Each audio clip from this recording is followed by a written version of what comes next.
Joining me is Ross Greenwood, Sky News business editor and host of Business Now, a news show here on Sky News every weekday at 4:30. Very good. I've watched the first two.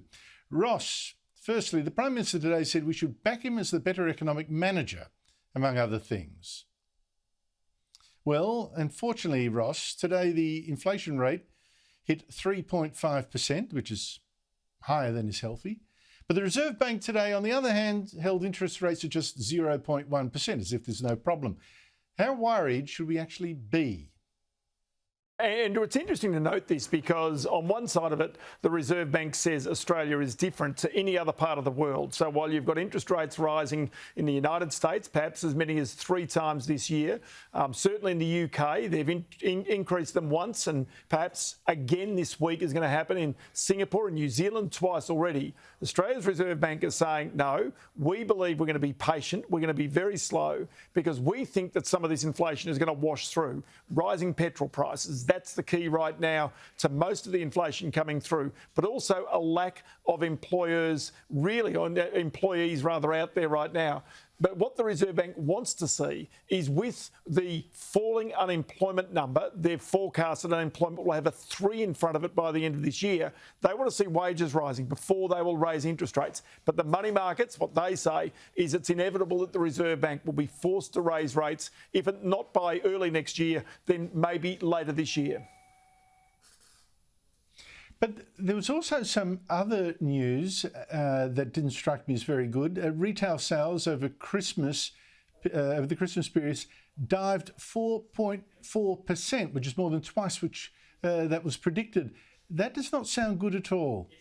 No, affected by Omicron to a certain extent, as it sort of broke out and maybe some retailers had to err on the side of cautiousness. But there is one other aspect of this, and that is that Australians are sitting on mountains of cash. Earlier this week, the Treasurer Josh Frydenberg indicated that Australian households right now are sitting on some $424 billion worth of cash. And what this suggests is that with falling interest rates on mortgages, a lot of families have held on to some of that money, just as a lot of them have held on to some of the JobKeeper cash. And because they've not been consuming at the same rate, you mentioned the retail sales there, that shows some cautiousness in Australian households right now. They're worried about what happens next. They're probably justifiable in being a little cautious about that. They're worried about rising interest rates. But the second part about this is right now, if you want a job in Australia, you can pretty much find one. The unemployment rate is going to levels that we haven't seen for nearly 50 years.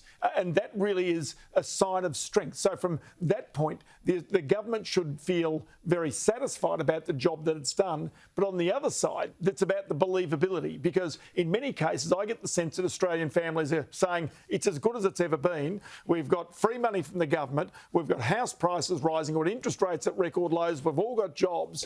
But we're worried what happens next. And so a lot of Australians right now are just sitting on their cash, being very, very cautious.